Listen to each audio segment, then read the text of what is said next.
Blood in the Cathedral, the Coronation of the Don at Assen. Chapter 1, The Return of the Executioner. Assen ain't just a racetrack, it's the Cathedral of Speed. But today, it didn't smell like incense or rubber. It reeked of war, of burnt oil, of dominance, of the kind of ruthless declaration that only one man could stamp down with the force of destiny. He didn't walk into Assen today like a hopeful man. He walked in like an executioner, head high, leathers glinting with vengeance, his heart wrapped in steel, his mind sharper than any blade. He wasn't chasing redemption. He wasn't hunting points. He was taking what was his. Yesterday he crashed, twice, once in FP2, once in the practice shootout, and the hyenas smiled. Journalists typed up the old garbage again. Too old, too broken, too far gone. They forgot one thing. You don't kill the king by throwing rocks at his castle. You go in or you get buried. So today, the Don picked up the knife. And God help anyone who thought he'd leave the kitchen before the blood boiled. Chapter 2, The Start, when the smoke clears. Fourth on the grid. Normal riders would call that challenging. Marc called it a better view to break them all. The lights dropped, and like a Molotov smashing into concrete, Marc launched. No hesitation, no blinking, just violence wrapped in velvet. Quartararo had the early surge, God bless his brave heart, but within 6 corners, Marquez had already shown him the rear of a factory Ducati, and by the time they rounded turn 10, it was checkmate before the board even warmed up. He didn't wait, didn't study, didn't size up.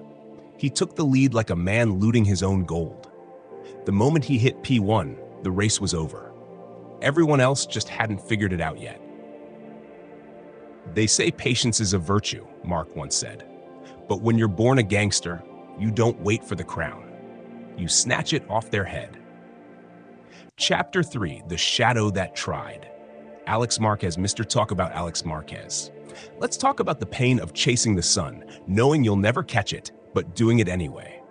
Alex was brilliant. Every single lap, especially in Sector 3, he attacked like a madman.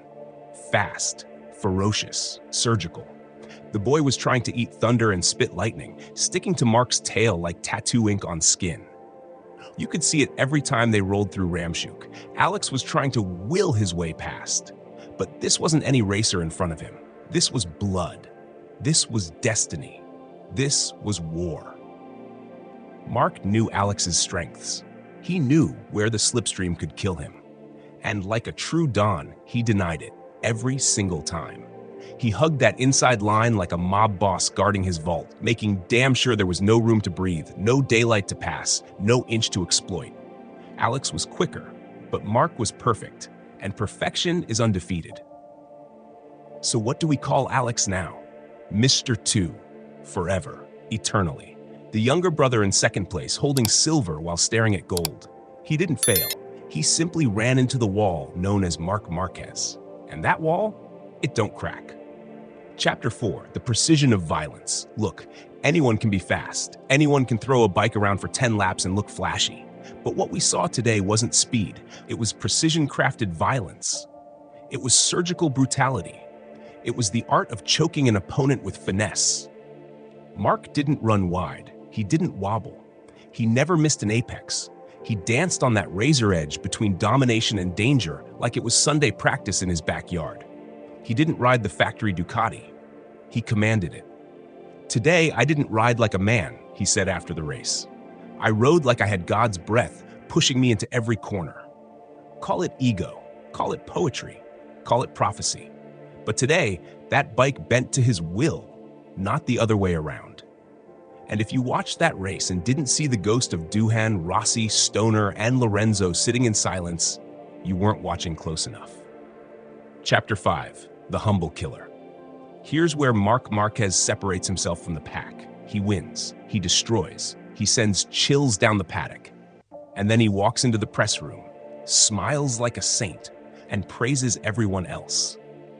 Fabio's fast, he said. Alex was really strong. Bullshit, Fabio was drowning. Alex was burning. They were good.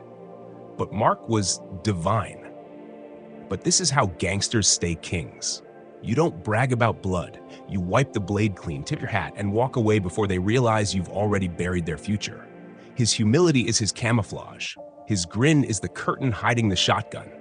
You think you're safe, and then he unloads 6 shots of corner speed and track position straight through your legacy. Chapter 6, Ducati, driven by a god. Let's get something straight. This was a Ducati factory bike, the same beast Bagnaya's been taming for years. But today, it wasn't the bike that made the man. It was the man who baptized the bike in fire. Marc showed what that machine is supposed to do when it's got the right man holding the leash. Bagnaya, 5th place. Bezzecchi, missing. Martin, lost. And the man who took all the media flack for selling out to Ducati last year, he's leading the championship by 43 points. Over his own blood, over the paddock's elite, over the gods of yesterday. This isn't a comeback, this is a reinvention. And when you see the way he breaks, late, deep, hard, and how the front holds like it's chained to destiny, you start to understand. This ain't just racing, this is punishment, this is MotoGP justice. Chapter 7, the statement. This sprint was a war cry. Let no one sugarcoat what happened today.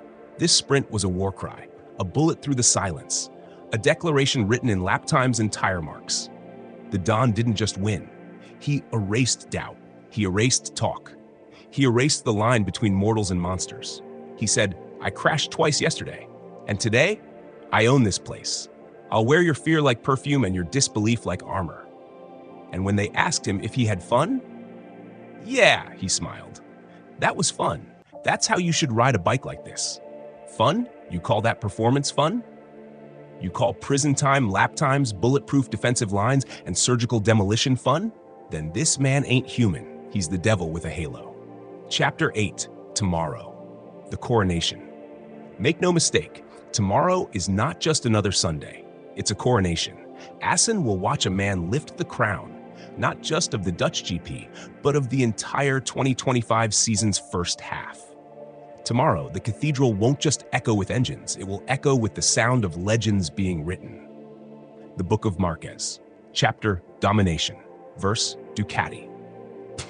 And if anyone thinks they've got the guts to stop him, ask Alex, ask Fabio, ask the track marshals who watched 13 laps of perfection and wondered if they were watching real life or prophecy. Chapter 9, final words from the streets. We saw it. We lived it. We witnessed a man take a Ducati, wrestle it into submission, and then glide it through 13 laps like he was painting war on canvas. We watched Alex Marquez become a footnote. We watched Quartararo realize speed doesn't matter when the man in front of you is driving destiny itself. And we watched Marc Marquez, the last OG, the Don, the executioner, the artist, remind the world, this crown ain't up for grabs. It's bolted to my skull. The streets remember. This is for the doubters, the ones who thought the OG was done. This is for the bloggers, the analysts, the couch experts. This is for the paddock smiles that turned into gasps. Marc didn't win today. He made history bend the knee.